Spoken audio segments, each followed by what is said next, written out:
Bonjour à vous tous les fidèles de www.nouslescombattants.com. Oui. Bonjour à vous tous les fidèles de banamikili.skyrock.com avec Jano Kabouya na pointe. À vous tous les fidèles, il y a Batala Kabiso na ba site nyoso, pe na ba YouTube, na ba Facebook, na ba DVD, Masolo le loza ya kilo, pe ya kanda. Oui, je reçois à mes côtés une poignée de combattants au Baosala Combo, Makasi Namboko et Afrique du Sud. Oui, ce sont des vaillants combattants, des géants de Masolo combat. Au Télémissi Bendele, Makasi, Yasolo, grâce à Nzambe Likolo, Peba effort na bango, je crois qu'il est politique na Bazana Mikolo Mingite, au Yakosa le Suna Congo. À ma gauche, comme vous le remarquez vous-même, le général Pita, Oyo Asimbe, Brassara capitaine, ya Al-Qaïda. Oui, je continue. Na Mupanzi Naye, le combattant Lumumba, Oboyebi, photocopie Longia Lumumba, pe caractère, Makambu Nyoso, vraiment, ya Lumumba. Oui, en tout cas, ma soeur Kilo, na Mupanzi Naye, Tcheke, Boyebi, Tcheke, ya solo Tcheke, Oyo, ya Benga Kabila, Zoba, ya Bazoba, ya solo le Tcheka, comme c'est tout ce tana classe, Mokoda Kabila, Nene Naye, qui Zoba, ya Kabila. Je n'animerai pas cette émission, ya solo, je suis accompagné de ma conseillère, Laurence Kounanto.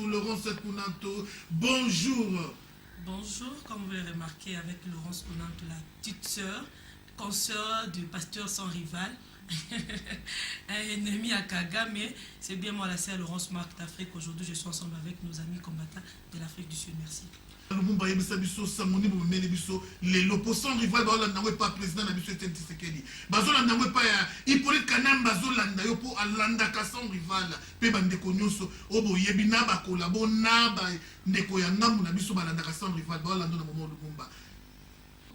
Merci mingi sans rival pour l'occasion oyo pesi biso tozala liboso ya ba peuple congolais ba compatriotes bisika nyonso bozali na pesi bilombote et toyebi très bien na période oyo to traversa na Congo tozaki na moto ya Kamba Congo asala mikolo mingi le maréchal Mobutu azaki pembeni na ina bato ba bando conseiller ke nyonso bato ba osala oyo osala yo eloko te tokima te tozala ba resista na kokima ya fe Mobutu bato oyo ba bando conseiller nde ba bazonga na Congo babandi ko expliquer biso lisusu ke Mobutu wana azalaki diable, Mobutu wana azalaki boye, mais tango babando na Mobutu babando betele maboko bazokumisa ye lelo baza na Congo ezaka même bato wana bazo continuer, mais Dieu de grâce sans rival ndenge tozali boso no boye pona ko annoncer arrestation ya Major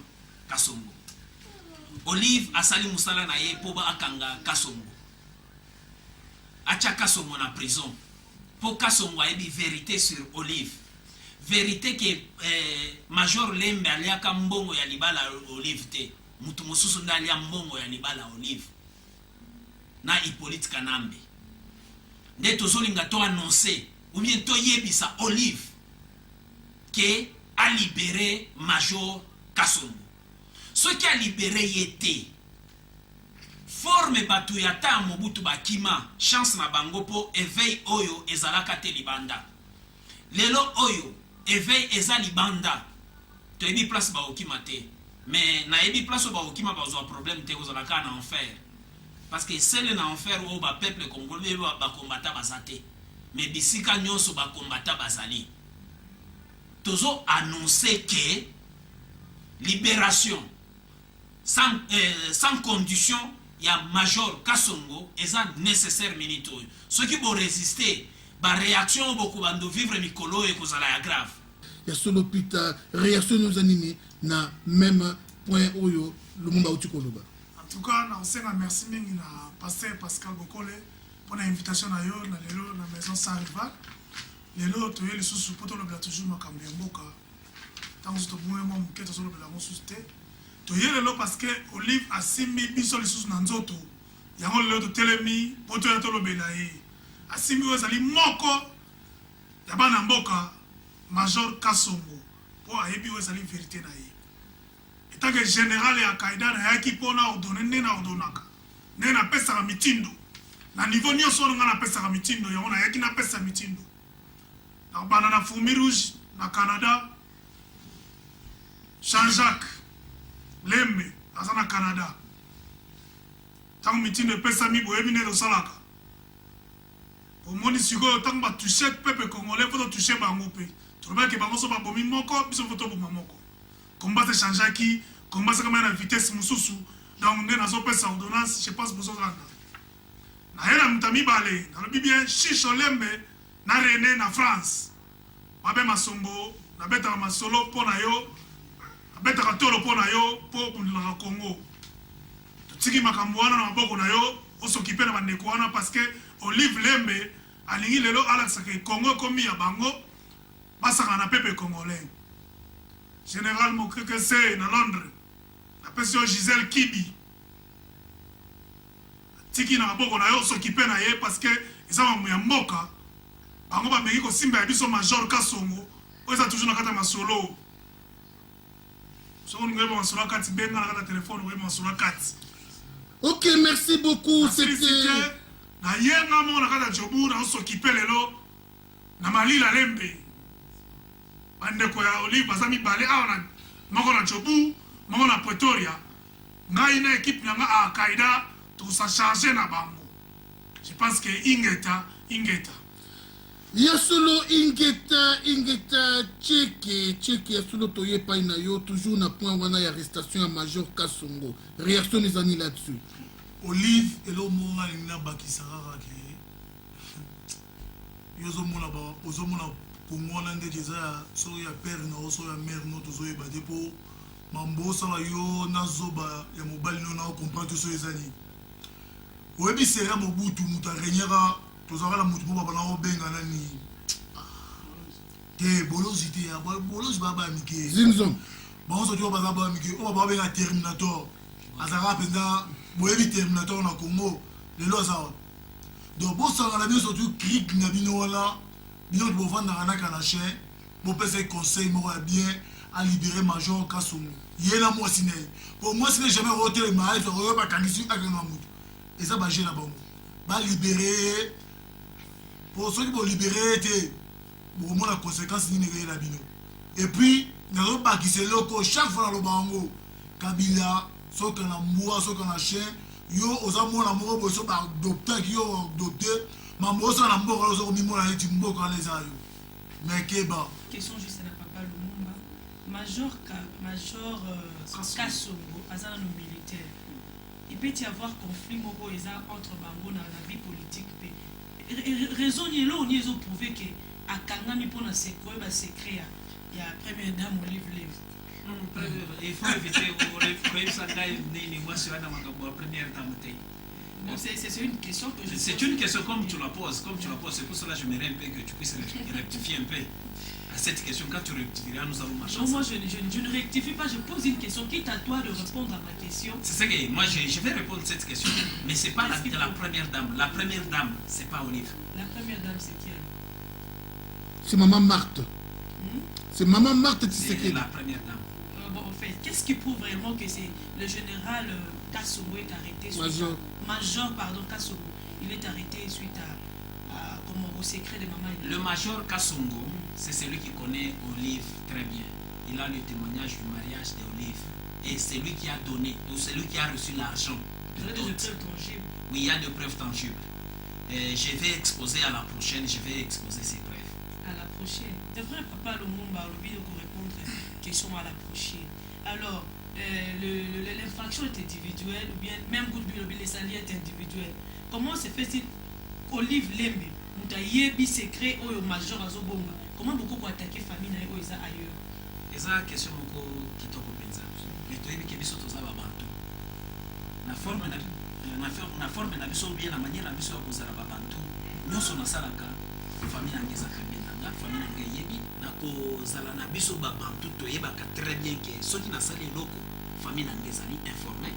Bien famille ngezo sala partie ya loko wana.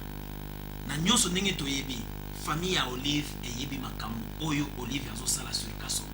Ezolinga étouffer vérité. C'est pour cela Olive a tiré le beaucoup sur Kasongo. Et qu'est-ce qu'ils ont à voir là-dedans? Ce n'est que Moutounion soit la vérité qui est Olive, ce que Olive est tenté de faire.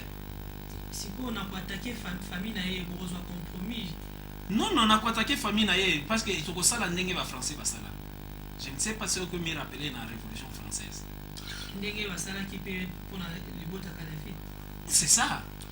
Alors Lumumba tomoni ntango ya Mobutu mama Sese azali kopesa maréchal Mobutu baconseil ebele ya bien sur le plan positif. Est-ce que témoignage bodnini boza nango sur caractère ya Olive Lembe, est-ce que apportaka pe un plus na gestion ya mboka par Kanambe ou soit aetoxikaka ye na mabe? Témoignage sur maman Olive Lembe. Ça rival nazana témoignage sur moi sur Anate. Témoignage au nazana ngwezaka ba imbécile ba changeaka te. Eza famille ba imbécile, groupe moko ba imbécile, na ba magorodo, na ba reptile nyonso bazo inga pembani ya nini ya Hippolyte Kanambe. Nazana témoignage ni ya malamu ni ya mabe. Ce que je sais, ce que zaki moi selinga ki ebisa Hippolyte Kanambe atika pouvoir. Alors place wana. Il fait ça sans rival, ou ça sans rival. C'est rien au bout du son maman Cécé. Parce que au bas maman Cécé sali et le remoro songo la repé ça o a aidé ma boule, ba la son TV. O peut ça na réponse sur ba la son. Nous tous les abouzo ba kimbisi o ba kimbisi. O molinga pour ngai na ko livre wana. Na ebiete, na bitu so bo ebi. O livre nga ebiete. Na ebo livre. So na o ebo livre, j'espère. Na ebi que Olive da azala qui sont ex moi si il y a lieutenant un certain son lieutenant papi so pichu so ronal o nga na ebi ya mona na mona na katanga. Mais bien nous avons condamné plus bon vous justifier major Kassobo pour nani ni yemo ex mobile na a revendiquer karaté Ex mobile ya Olive Kabila Bomaye omoni o Kabila omoni Kabila raisonnement un imbécile raisonnement na suka za kanyo kobe.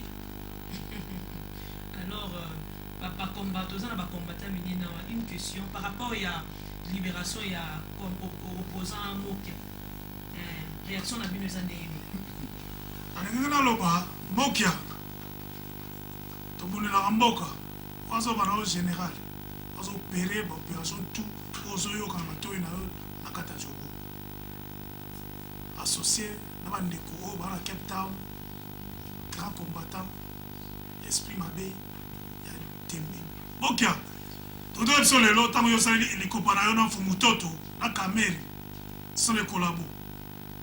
Alors tellement il y a une idée que ça que non élection en 2016 exacté biso ba combattre tous ceux ça exacté et tant que Kanambe Kanache dans l'ongwete sujet à biso congolais ou combattant ou diaspora et ça dit Kanambe dégage na ebi que 2016 Kanambe a combattu pour autre sala a combattu. Maintenant, il y a idée comme ça peuple congolais que non, il y a un candidat en 2016. Bossana. On a promis que le lopo est que non, mon entier est alerté à niveau nyonso pour na yo. Biso to que na toujours na lumbe mbote ne to lobelaka tina suka. Tuna ye Kanambe ayebi ne to kote na serikali awo na kata mboka oyo.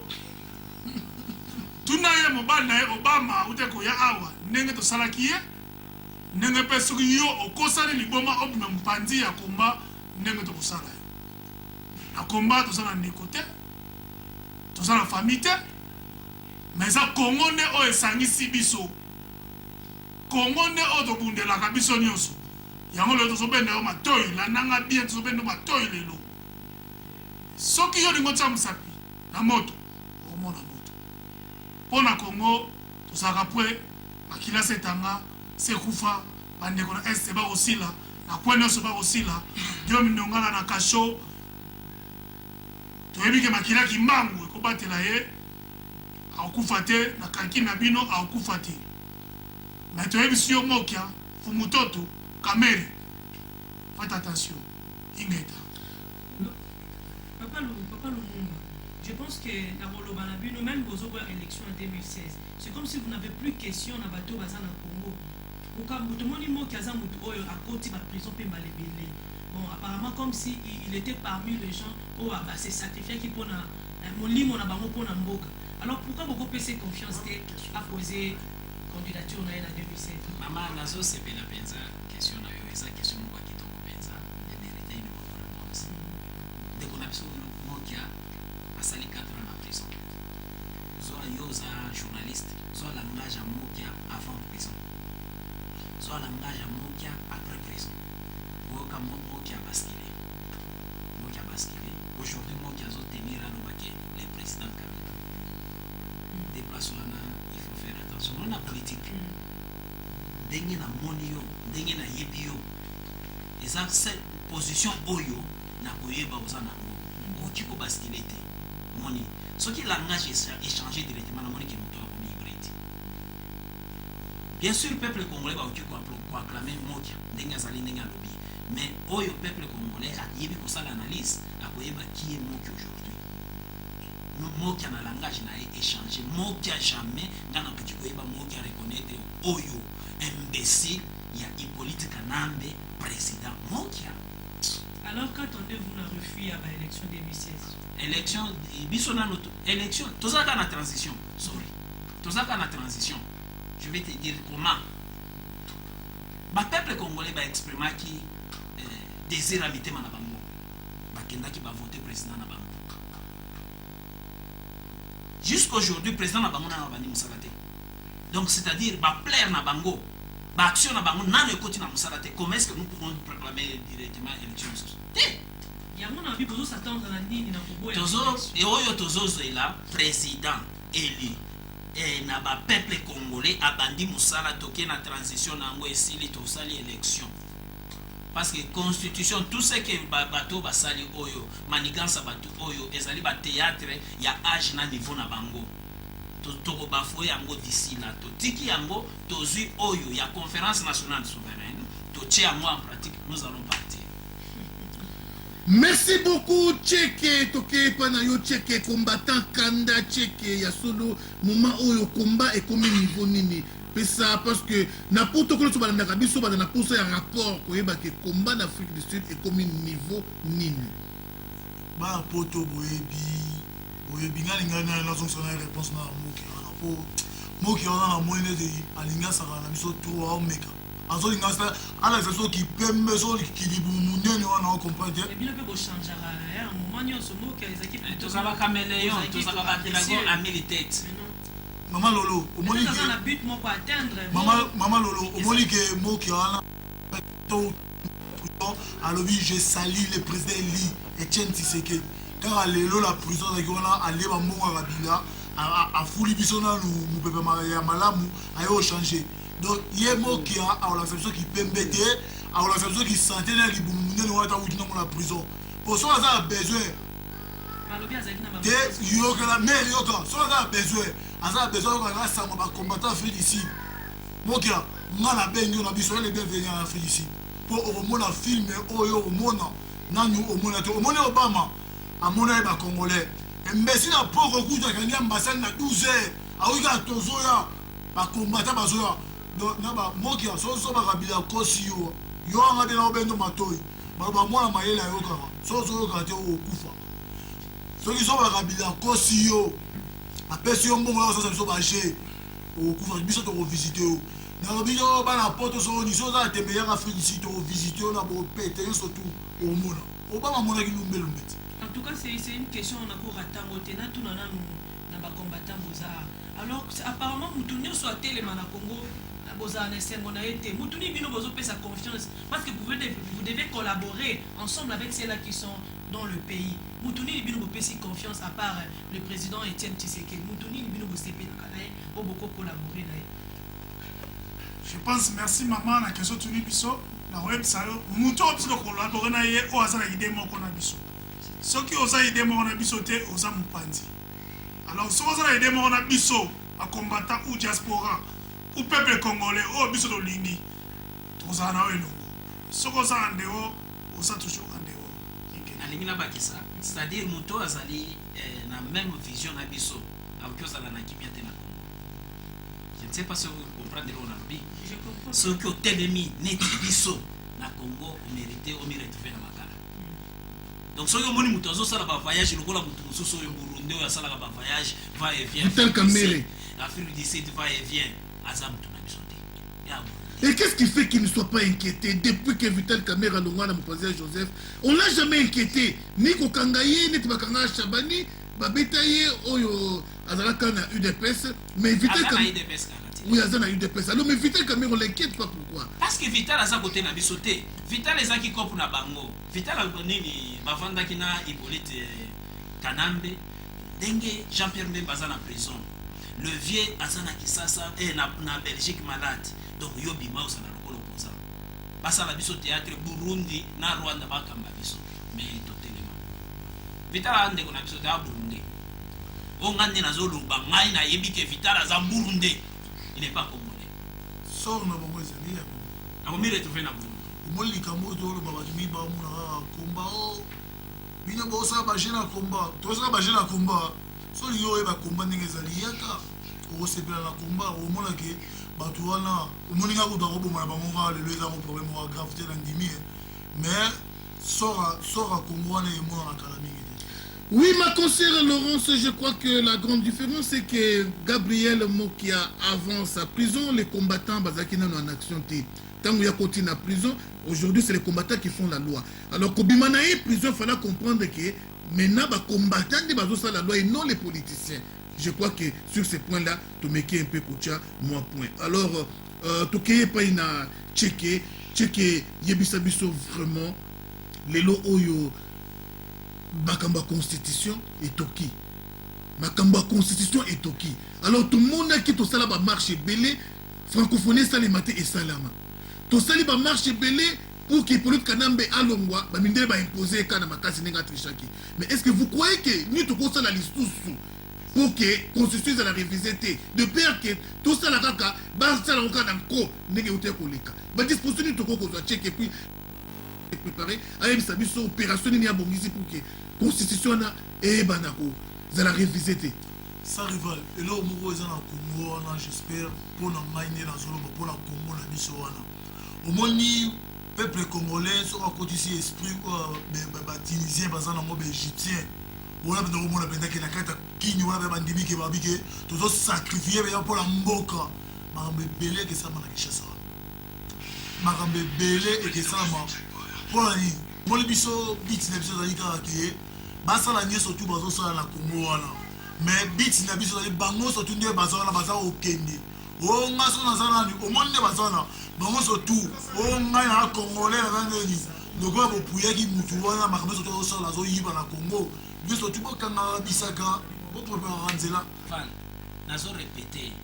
Constitution ezota na bisote eza makambo na bango basolinga basala eloko forme na bango na manière na bango biso toza na makambo wana te basala bapesa ye 50 ans problème te mais biso avant 3 ans 2 ans OSI la Kabila tozobuma ye peuple congolais mutu nyonso akolia Kabila na ndako na ende ba place bato bakoyebaki ba peuple congolais baza ba cannibale et Yinda Kamabe ya solo Yinda Kamabe général la constitution ngai kutala ngai te lelo tozo célébrer Mandela azo appris Nobel mais boyebi esika utate asala o ezali aba groupe armé Mandela pour lelo kasala ke Mandela soka bomi mutu mwindo lo pe ba bomi Mandela ka kundi ba kundi eloko tia so na Congo za ya wana biso ba bomi biso peto bomi ba bomi biso peto bomi ba bomi biso peto bomi tina suka ndenge masoleza na kati ndenge to bomi na Kanambe bon vous sentez que non ma soirée changé alors puis en souka ne te observe bino to bomaka tina suka ma soirée sili kama constitution itali bisote pas on big na fait pas ça la bomba lingi biso ça kunati mais suka na biso Kabila dégage. Ok, merci beaucoup Lumumba, mot de la fin pour notre tronche à l'élo, bazolambe partout. Ok, salutations à batu nyonso ndenge bozali ba compatriotes bisika nyonso bozali nzamba pambola bino ezali éveil et tozo senga famille lembe baye bisandeko na bango Olive a libéré Major Kasongo ce qui a libéré était kozala problème ya biso na bango bazaka na Afrique du Sud to ataka bango te mais bazolinga minito Olive azolinga to meka to faire goûter ça siko yé Otoza capable et puis toza capable de faire des messages dans ça. Oui, check mot de la fin. Mot de la fin na ngazali na yebisa zoba ya Kalambua qui est tozali na 53e indépendance non 54e anniversaire toza na 53e non 54e zama yele papa zoba no konyeka partout zoba otanga te ozali chauffeur devant na Kenya oye bazwi badokter mwana makambo moko boye batye yo bayelo na mboka obomi papa na ozoba siko papa adoptif no obomi nao obomi ye oyibi su biso kimukonzi zoba tosuka notina suka tozoboma okala te Kamere asali makambo ba peuple congolais babandosela après les élections Kamere asala vote lelo nde Kamere atelemi abandolo baki Hippolyte Kanamba triche boye Kamere tika ninga na zoma na bouti bye bye. En tout cas minga on les a te peuple congolais zo na ko nyonso boza toujours au téléma pour na Congo karaté to koloma bitumba ingeta. Oui, bon, Tozo Sengana, ma peuple congolais, c'est les dames partout, vous êtes soutenant notre pays. Nous ne sommes pas à l'aise ailleurs. Hein? Donc, Tobunda Ponekolo, Nandenge ya bien. Tobunda Ponekolo, Ezaka Kateke, Omi Bimisalo, Kola Baninga, Bami Pesi, Nabangon Zoto, Namolimo. Mais même vous, le serviteur de Dieu, prions pour notre pays, le Congo. Et laissez aussi vos fidèles prier et Kokota Mamamboka, Nandenge ya bien. Parce que l'Afrique d'ici, tôt ou tard, Togolongo, Togozo. Maman, le petit faux. Serviteur, tous en est moko, auto, et dans la prison, continue.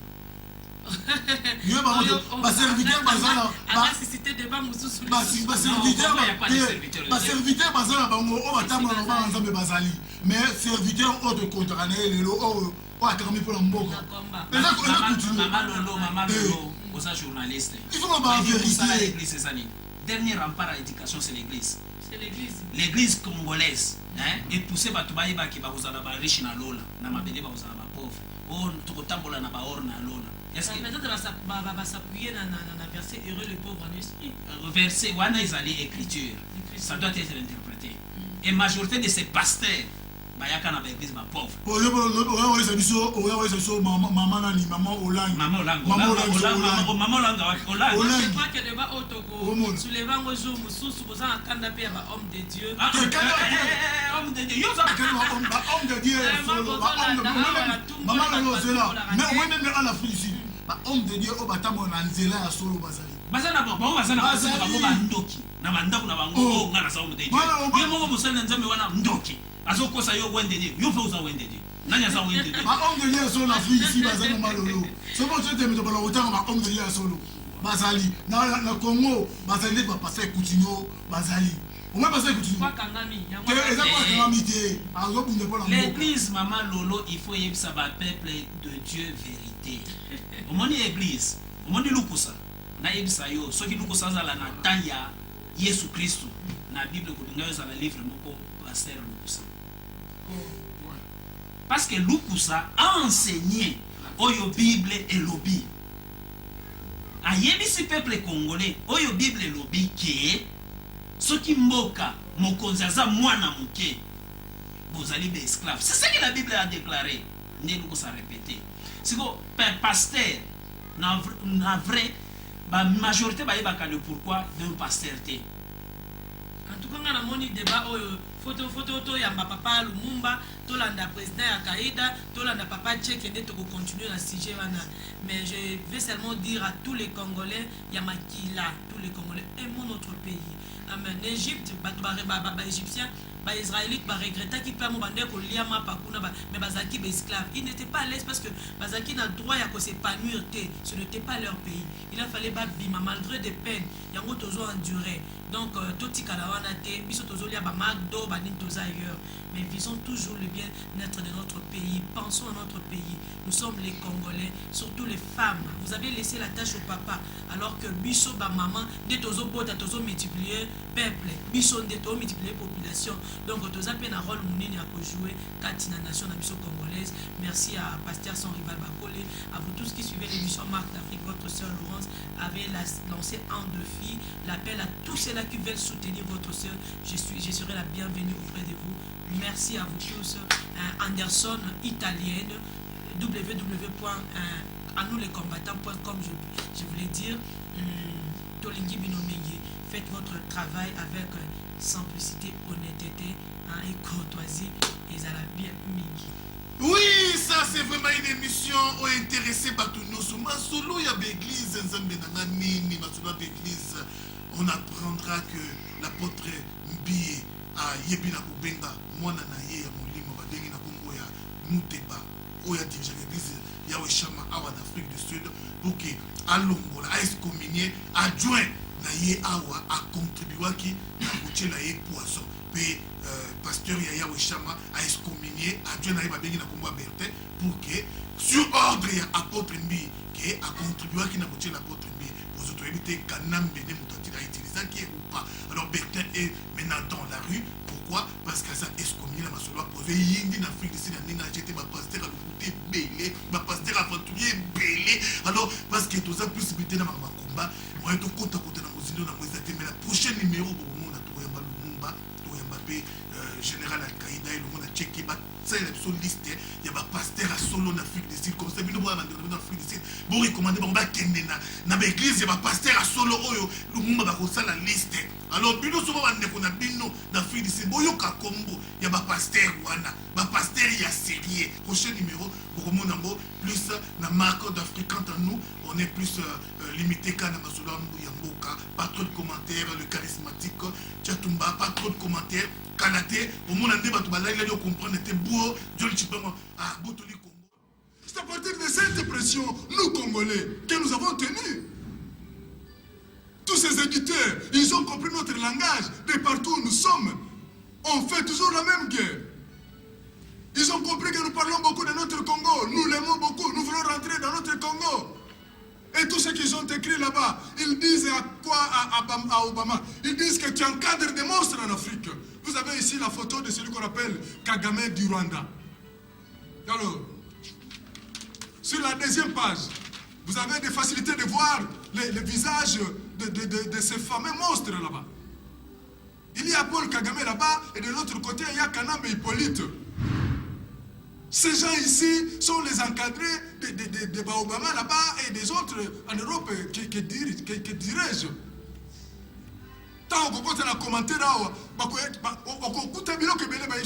non, les Congolais sont debout, les Congolais n'acceptent pas, les Congolais ne sont pas dans la joie, les Congolais veulent de leur pays. Et vers la fin là-bas, on l'a dessiné au modèle d'Hitler. Vous pouvez voir ces petites images là-bas. On l'a dessiné comme étant un Hitler.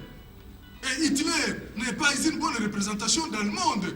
Yo comme bien. C'était un terroriste. C'était des gens aux idées de fantômes. Alors on signifie maintenant à Obama que tu dois être comme un Hitler là-bas. Et lui-même n'a pas été content de son séjour ici en Afrique. Lorsqu'il est passé en Afrique du Sud, en Tanzanie, après avoir commencé par le Sénégal. Le voyage n'a pas été le meilleur. Comment est-on parvenu dans Babylone Kaboye?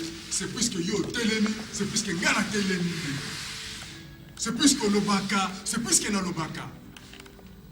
Tozala Ingeta, Tozala Ingeta, Tozala ensemble, Tozala, en tout cas, pas dans les pas. Pour la Congo Nabiso. Et alors, je passe maintenant au point mère de ce message. Pourquoi tu salis message? C'est de l'appel de fond. C'est le 5e point, si vous pouvez bien considérer la rubrique comme je l'ai tracée sur cette page. C'est le 5e point. Cet appel de fond,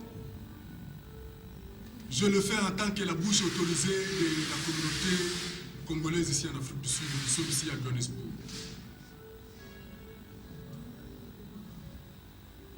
J'ai été élu par les Congolais dans une grande assemblée qui a commencé, je me réalise, de 12 heures pour sortir de cette salle-là vers 2 heures du matin. On m'a fait cette responsabilité en tant que secrétaire général de la communauté pour la salle de la communauté. La salle de la communauté. Et dans cette confiance, je ne dois pas aussi la biser. Il y a donc dans Zolo Belamana Congo. Je dirige la lutte en tant qu'un bon père de famille. Sans esprit de séparatisme, sans esprit de régionalisme, sans esprit d'exclusivité. na kolinga mwana Congo nyonso à se retrouver na kati ya lutte, puisqu'on a besoin de plus petit que soi na temps ya lutte.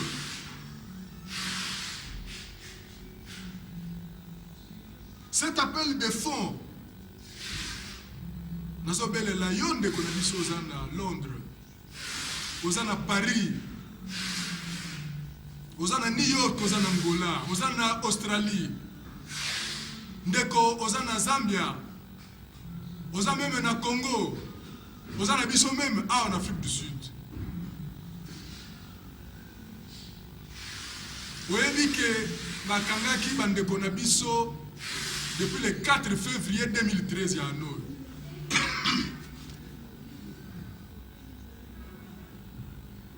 Jusqu'à la minute où ils sont en prison. Parce que la prison, il y a nul autre que la Pretoria. Mes frères, les Français ne sont pas na kati na milieu ya Congolais. Na ba conférence, na ba colloque, na ba symposium. Français l'Obama. Mais on a compris quelque part que c'est comme moi complexe, moko boye, pour se faire bien entendre. Si il y a complexe, il y a une distraction. Les Français, les Congolais se sont retrouvés, ils parlent français sur le Congo. Non, mais je vous dis que ce qui est nécessaire, ce qui est important, c'est les résultats sur le terrain. Et les résultats, c'est ce que mes collègues combattants, 20, la prison à Minitoyo, ont cherché à faire. C'était ceux qui n'ont Minitoyo. Tentative, wana penza. Et comme à Souka Nango et que Naminito et Mbokezan Mboko Nabisha va combattant, vous ne me direz pas que vous allez rester là où vous êtes, en Australie, à Johannesburg, à Paris, pour ne pas descendre au Congo. Vous auriez été au Congo ensemble, Nabiso, pour jouir, puisque Mboka, Tozuyango, et l'autre Tolukaka Yangoana. Mais ceux qui va Kangami, va quoi na miskat, papa, maman, de quoi mobile Yamwasi. Kotika bande côté tosungana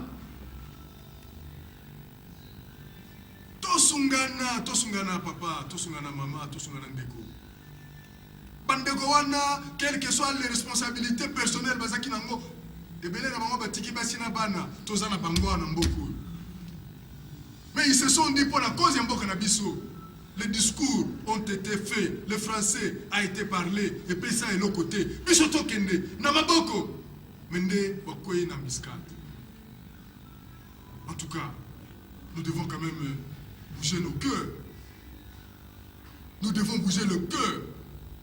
Yamwana donc, le 1er août, c'est dans quelques 2-3 semaines au Isoya. Tous ces frères doivent comparaître à la barre dans les parquets de Pretoria. Tozué Libango, les défenseurs, il faudra tout foutailler. Il peut avoir besoin de 140 000 rendes na valeur Yamboko.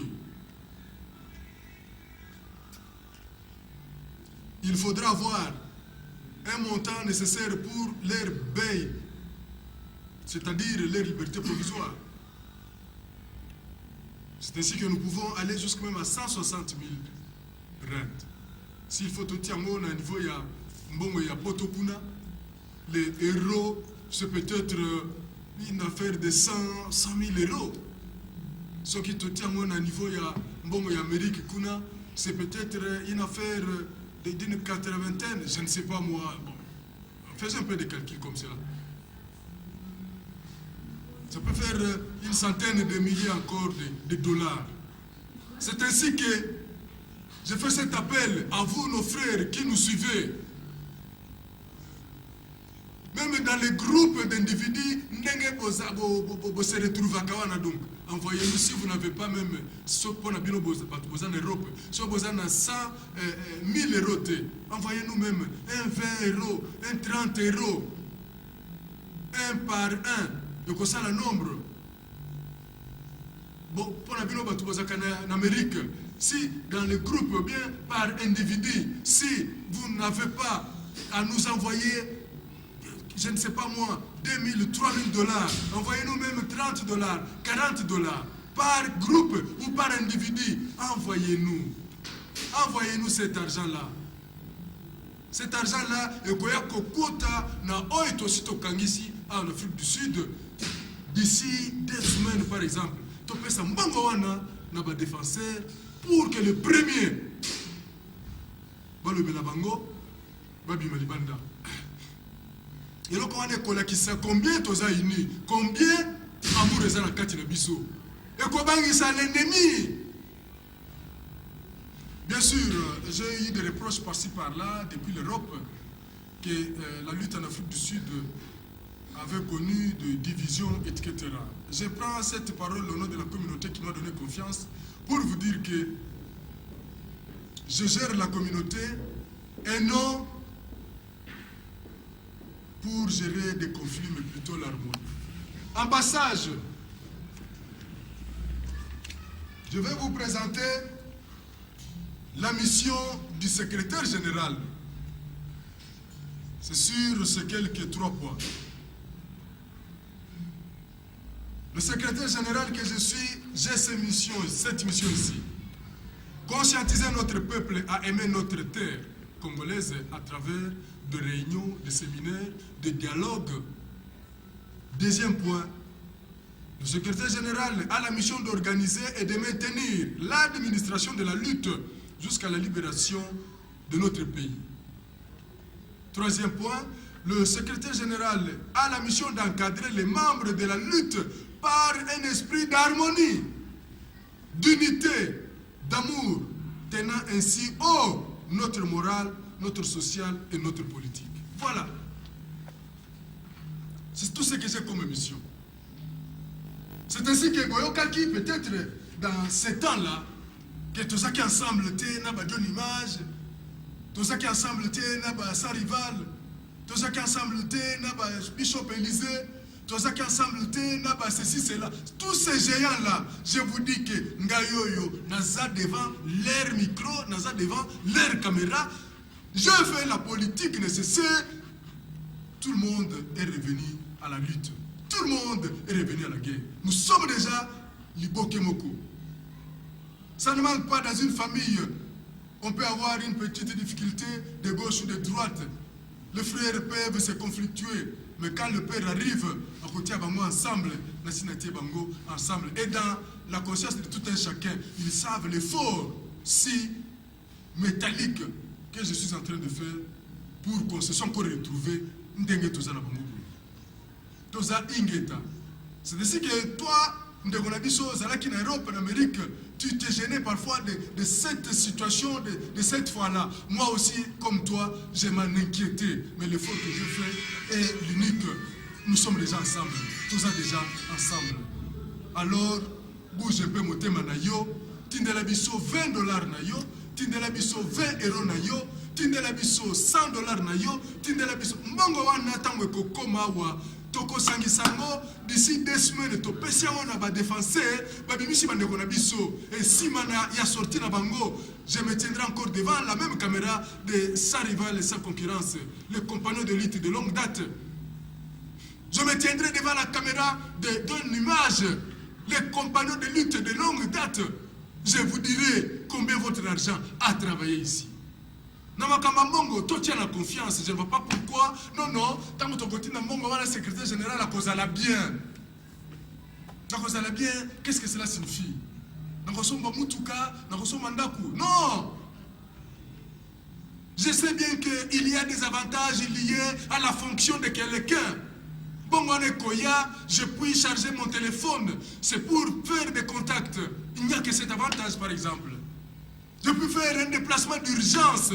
La cadre de la lutte, c'est un peu ça. Mais je ne pense pas que je vais prendre un bongoana au lieu de servir dans ma communauté. Je vais acheter la roue de ma voiture. Jamais ça ne se fera pas. Toi, tu as la confiance, c'est comme le pouvoir. Nathan, il y a vote. Bon, nous donnons nos votes à M. Etienne Tshisekedi. Oui, c'est juste la confiance. De la même, dans le moment où il y a d'urgence, nous avons la confiance, comme jusqu'ici, la communauté en Afrique du Sud m'a donné confiance. J'ai avec moi l'ID sur moi. Je peux vous le présenter. Et qui est en cours. Ça, c'est mon ID.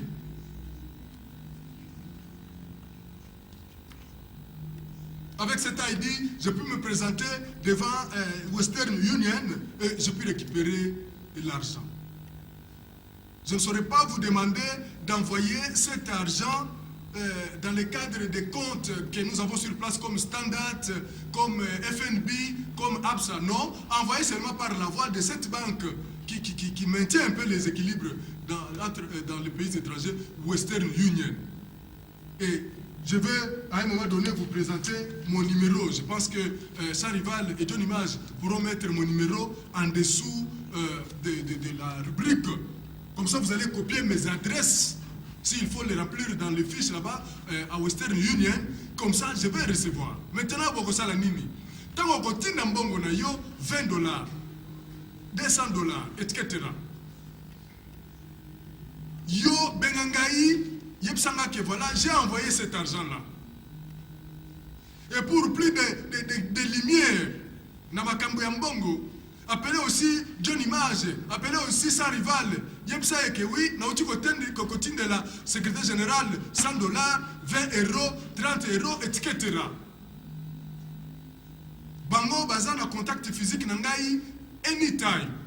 Nous allons, et bien sûr, confirmer l'arrivée de cet argent-là. Je pense que tant que nous sommes dans l'urgence, nous sommes dans les besoins, nous vous donnerons des rapports. Vous me regarderez, papa, une grande communauté comme elle est là. Moi, je ne saurais pas jouer aux habits pour perdre cette confiance. Il n'y a plus de valeur autre dans la vie des hommes que la confiance. Je ne saurais pas abuser de cette confiance. Nous avons 1 000 €, nous avons 1 000 $. Et non, ça ne se fait pas. Depuis des années, je suis à la tête de cette lutte. 3-4 ans, Yangoyo. À moins peut-être des ennemis qui peuvent chercher à jeter moi, un cheval de Troie. Mais sur la vérité, je suis bien avec toute la communauté.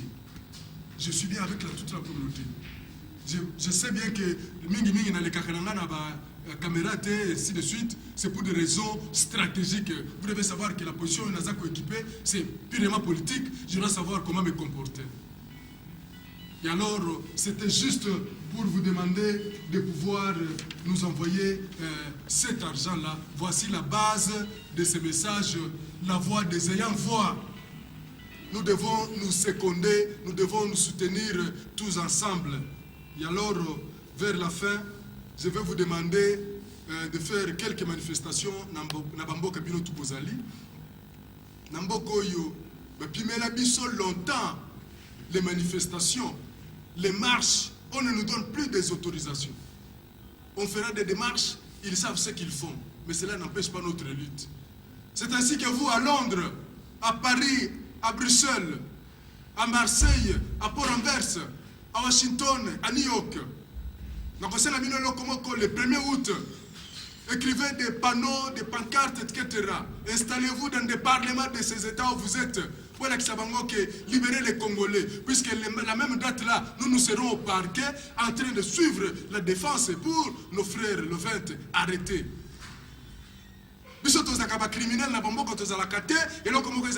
La lutte de notre liberté. Le freedom fight. Alors, faites un peu ces manifestations-là, organisez-vous de la façon que vous Salango. Alors, Nicolongo et Sili, je vais encore passer devant la même caméra et je vais vous parler.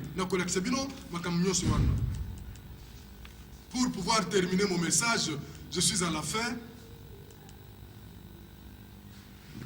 Je vais vous appeler à la conscientisation, à l'humilité, à une voix d'ensemble. Ingeta na bino tout bandeko na biso. Ingeta na bino tout les Congolais.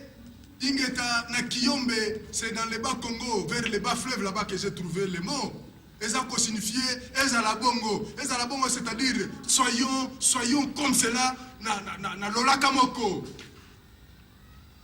Yango wana ingeta na yo ingeta na yo champion Mukendi, ingeta na yo Dieu Mafimbu, Michel Njoko, Ndovu, ingeta na yo chinois Malumalo Bangala, ingeta na yo Fidèle Pepe Kisimbi, Trezeguier Lumumba Gabriel Lumumba Guilin, ingeta na bino, Anaconda John Socorro, Maître Gogo, ingeta na bino, Mpaka Feli Lukamba Jean-Pierre, Alain Manyoka, Cheke Evara Pakindi, ingeta na bino, ingeta Elia Bolia, na ibite ozapi na minitoyo, Papa Elias et Papa Emmanuel, ingeta na bino,